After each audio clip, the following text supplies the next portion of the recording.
চাওঁতে 2025 বৰ্ষটো আমাৰ মাজত আহিয়ে পালেহি।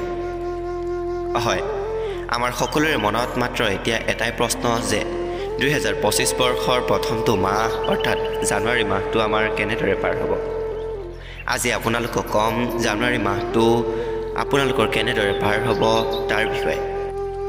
জানুৱাৰী মাহত আপোনালোকে কি বিষয়ত ভাল ফল লাভ কৰিব, লগতে কি বিষয়ত আপোনালোকে সাৱধানতা অৱলম্বন কৰিব লাগিব, এই সকলোবোৰ বিষয় আজি বিতংকৈ জানিব পাৰিব এই ভিডিঅ'টোৰ যোগেৰে।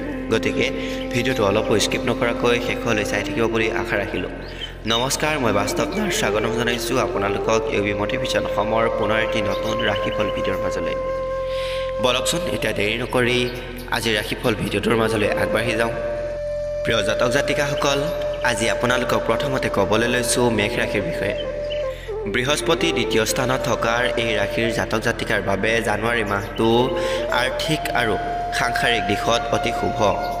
মাৰ্চ মাহৰ পিছত শনি একাদশ স্থানত আৰু ৰাহু দ্বাদশ স্থানত অৱস্থান কৰাৰ বাবে খৰচ কিছু বাঢ়িব। কোনো লোকে অকাৰণতে আপোনাক অসুবিধাত পেলাবলৈ চেষ্টা কৰিব, তাৰ বাবে সতৰ্ক হৈ থাকিব। এই কামটোত আপুনি স্বাস্থ্যৰ প্ৰতি যত্ন ল'ব। ৰক্তজনিত কোনো ৰোগে আপোনাক আমনি কৰিব পাৰে। এই মাহটোত আপোনাৰ সুখ সুবিধা বাঢ়িব। যদি আপোনাৰ কোনো কৰ্টছেট বা পুলিচ কেছ আছে তেন্তে কেছত আপুনি বিজয়ী হোৱাৰ সম্ভাৱনা আছে। চাকৰি লাভৰ যোগ আছে, নতুন ব্যৱসায়ৰ যোগ আছে। মংগলৰ কাৰণে সম্পত্তি সম্বন্ধীয় বিবাদ আৰু বাহনৰ পৰা খৰচ হোৱাৰ যোগ আছে। এই মাহটো এই ৰাশিৰ জাতক জাতিকাৰ বাবে বিদ্যাৰ শুভ। দাম্পত্য জীৱনত অতি শুভ। জানুৱাৰী মাহত ভাগ্যস্থানৰ সূৰ্য থকাত এই ৰাশিৰ জাতক জাতিকাৰ ভাগ্য সূৰ্যৰ দৰে উজ্বলিব। স্বাস্থ্যৰ যত্ন ল'ব। গাখীৰ আৰু চাউল দান কৰিব। 2 নম্বৰতে ক'বলৈ লৈছোঁ বৃষ ৰাশিৰ জাতক জাতিকাসকলৰ বিষয়ে। বৃহস্পতি শুভ প্ৰভাৱৰ বাবে এই ৰাশিৰ জাতক জাতিকাৰ জানুৱাৰী মাহটো স্বাস্থ্য ভালে থাকিব। দাম্পত্যত সহায় আৰু সুখ লাভ কৰিব। গৰ্ভৱতী মহিলাই সন্তানৰ সুখ পাব। বন্ধুৰ লগত মনোমালিন্য হ'ব পাৰে আৰু মাতৃৰ স্বাস্থ্য শুভ নহয়। সম্পত্তিৰ সম্বন্ধীয় কোনো বিবাদ হ'ব পাৰে। বিদ্যাৰ্থীয়ে পঢ়া শুনাত বিশেষ মনোযোগ দিব লাগিব। শত্ৰুৰ ওপৰত বিজয় লাভ কৰিব। পত্নীৰ লগত মনোমালিন্য হ'ব পাৰে। চাকৰি লাভ লগতে প্ৰমোচনৰ যোগ আছে। আয় বাঢ়িব। সৎ পথেৰে আয় কৰাত গুৰুত্ব দিব। সৰু ল'ৰা ছোৱালীক জ্বলা মিঠা বস্তু খোৱাৰ লগতে সেউজীয়া ৰুমাল দান কৰিব। 3 নম্বৰতে ক'বলৈ লৈছোঁ মিথুন ৰাশিৰ জাতক জাতিকাসকলৰ বিষয়ে। বৃহস্পতি দ্বাদশ স্থানত থকাত মিথুন ৰাশিৰ জাতক জাতিকাৰ ধাৰ্মিক কাৰ্যত খৰচ হোৱাৰ যোগ আছে। বিদ্যাৰ্থীৰ বাবে অতি শুভ। বিবাহৰ যোগ আছে। শনি নৱম স্থানত থকাৰ ভাগ্য বৃদ্ধি ও পদোন্নতি যোগ আছে। ৰাহু দশম স্থানত থকাত এই মাহত উত্থান পতন থাকিব। আকস্মিক লাভ হ'ব, কিন্তু বিদ্যাৰ্থীৰ এলাহ ভাৱ বাঢ়িব। স্বাস্থ্য ভালে যাব। পৰিয়ালৰ কোনো সদস্যৰ লগত কাজিয়া হ'ব পাৰে। কৰ্মস্থানত দুৰ্বাধিত যোগ আৰু ৰাজহ যোগ সূচিত হৈছে। দাম্পত্যত শুভ। পত্নীৰ স্বাস্থ্যৰ যত্ন ল'ব। ভাগ্য বৃদ্ধি হ'ব। আয় আৰু ব্যয় সমান হ'ব। এনে ফল পাবলৈ আপুনি কোনো ভিক্ষাৰীক তিতা কেৰেলা দান দিব। 4 নম্বৰতে ক'বলৈ লৈছোঁ কৰ্কট ৰাশিৰ জাতক জাতিকাসকলৰ বিষয়ে। একাদশ স্থানত বৃহস্পতি থকাত এই ৰাশিৰ জাতক জাতিকাই জানুৱাৰী মাহটো সন্তানৰ সুখ তথা বৈবাহিক সুখ লাভ কৰিব। খৰচ বাঢ়িব। ধাৰ্মিক ও নিৰ্মাণ কাৰ্যত খৰচ হ'ব। শনি অষ্টম স্থানত আৰু ৰাহু মীন ৰাশিত নৱম স্থানত থকাত ভাগ্য বৃদ্ধি হ'ব আৰু ভ্ৰমণ বাঢ়িব। সাহিত্য সংগীত আদিত্য ৰুচি বাঢ়িব। নতুন দায়িত্ব লাভ কৰিব। কাৰোৰে পৰা সহায় আশা নকৰিব। স্থানান্তৰণ হ'ব পাৰে আৰু স্থানান্তৰণ লাভদায়ক হ'ব। চাকৰিৰ ক্ষেত্ৰত শুভ ফল লাভ কৰিব। পৰিয়ালৰ লগত দূৰ ভ্ৰমণৰ পৰিকল্পনা হ'ব পাৰে। সমাজত আপোনাৰ মৰ্যাদা বাঢ়িব আৰু ক'ৰবাত যদি আপোনাৰ ধন ফচি আছে তেন্তে সেই ধনো ঘূৰাই পোৱাৰ সম্ভাৱনা আছে। এইবাৰ ক'বলৈ লৈছোঁ সিংহ ৰাশিৰ জাতক জাতিকাসকলৰ বিষয়ে। অধিপতি গ্ৰহ ৰবি হোৱাত এই মাহত আপোনালোকৰ সকলোৰে ওপৰত আধিপত্য বাঢ়িব।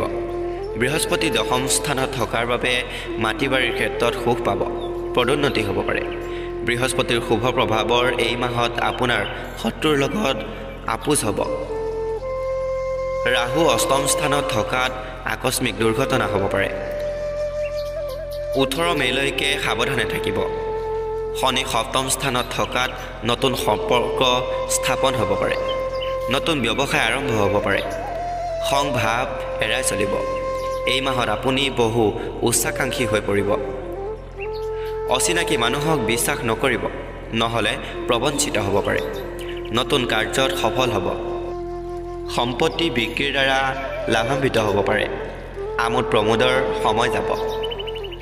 ৰাহু দান দিব, ৰাহু জপ কৰিব। 6 নম্বৰতে ক'বলৈ লৈছোঁ কন্যা ৰাশিৰ জাতক জাতিকাসকলৰ বিষয়ে। এই ৰাশিৰ জাতক জাতিকাসকলৰ জানুৱাৰী মাহটো স্বাস্থ্যৰ বাবে শুভ। এই মাহটোত আপোনাৰ ৰাজযোগ সূচিত হৈছে। আপোনাৰ ঘৰত কোনো শুভ কৰ্ম এই মাহত সম্পূৰ্ণ হোৱাৰ সম্ভাৱনা আছে। লগতে বিদেশৰ পৰা কোনো লোকৰ আপোনাৰ ঘৰলৈ আগমন হ'ব পাৰে, যিয়ে আপোনাৰ সুখ বৃদ্ধি কৰিব। বিদ্যাৰ্থীৰ শুভ। এই মাহটোত আপোনাৰ ভাগ্য বৃদ্ধি হ'ব। নতুন চাকৰিৰ অফাৰ পাব পাৰে। ব্যৱসায়ৰ পৰা ধন লাভৰ যোগ আছে। পদোন্নতি হ'ব পাৰে। মংগলৰ কাৰণে অৰ্থনৈতিক ফালৰ পৰা ধন লাভ হ'ব। শ্বেয়াৰ মাৰ্কেট আদিত ধন বিনিয়োগ কৰিব, অন্যথা লোকচান হ'ব পাৰে।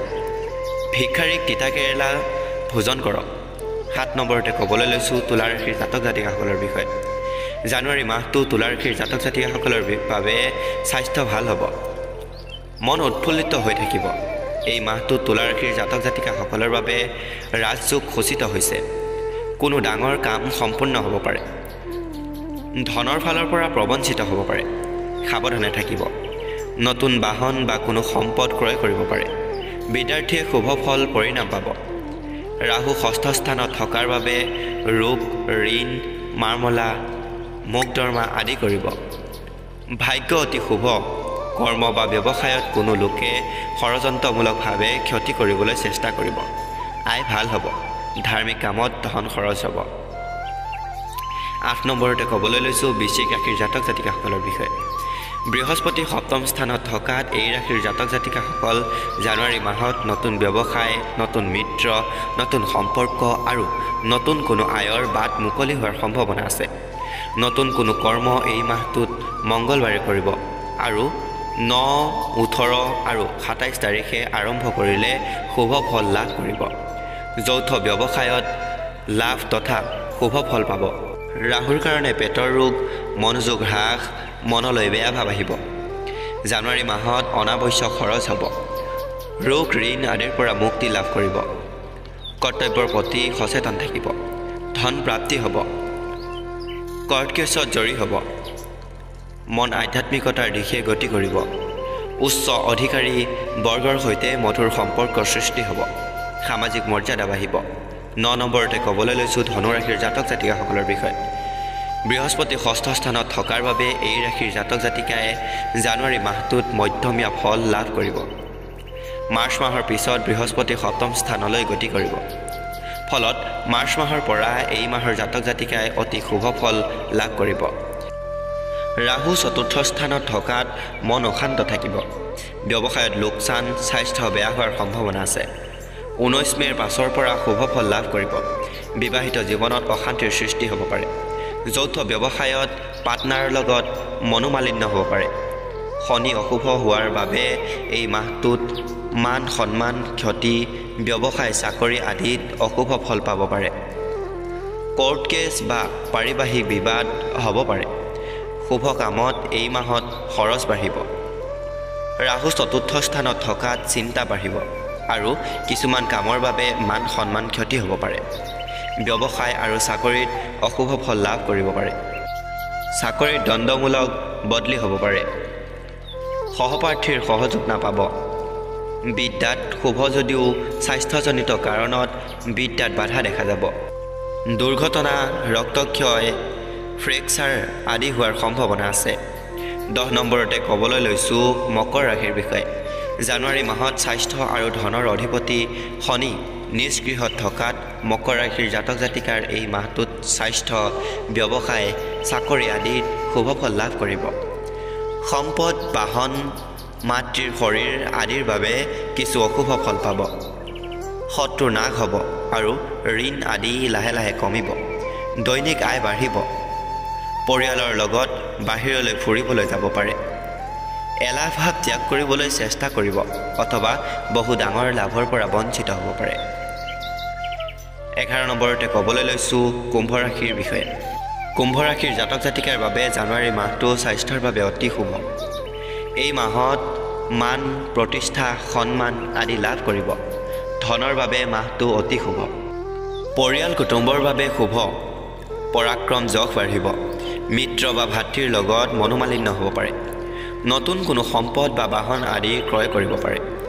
বিদ্যাৰ্থী আৰু নিবনুৱাৰ বাবে অতি শুভ মাহ প্ৰতিযোগিতামূলক পৰীক্ষাত উত্তীৰ্ণ হোৱাৰ সম্ভাৱনা আছে নতুন চাকৰি লাভ কৰিব পাৰে শত্ৰুৰ ওপৰত জয়লাভ হ'ব ঋণ কমিব এইবাৰ ক'বলৈ লৈছোঁ ৰাশি চক্ৰৰ একেবাৰে অন্তিমটো ৰাশি অৰ্থাৎ মীন ৰাশিৰ বিষয়ে মীন ৰাশিৰ জাতক জাতিকাৰ বাবে জানুৱাৰী মাহটো স্বাস্থ্যৰ বাবে শুভ আপোনাৰ আনৰ প্ৰতি ব্যৱহাৰ আদিত বিশেষ সতৰ্ক হৈ থাকিব ৰাহুৰ অশুভ প্ৰভাৱৰ বাবে আপোনাৰ মনলৈ ঋণাত্মক চিন্তা বা ভাৱ আহিব পাৰে যশ প্ৰতিষ্ঠা বাহন আদিত শুভ মাতৃৰ বাবে শুভ মাহ বিদ্যাৰ্থী নিবনুৱাৰ বাবে এই মাহটো কিছু অশুভ ফল পাব পাৰে শত্ৰু ৰোগৰ ওপৰত বিজয় প্ৰাপ্তিৰ যোগ আছে ঋণ কমিব যৌথ ব্যৱসায়ত মনোমালিন্য হ'ব পাৰে পত্নীৰ লগত বিবাদ হ'ব পাৰে ভাগ্যত মিশ্ৰিত ফল লাভ কৰিব ব্যৱসায়ত উন্নতি আৰু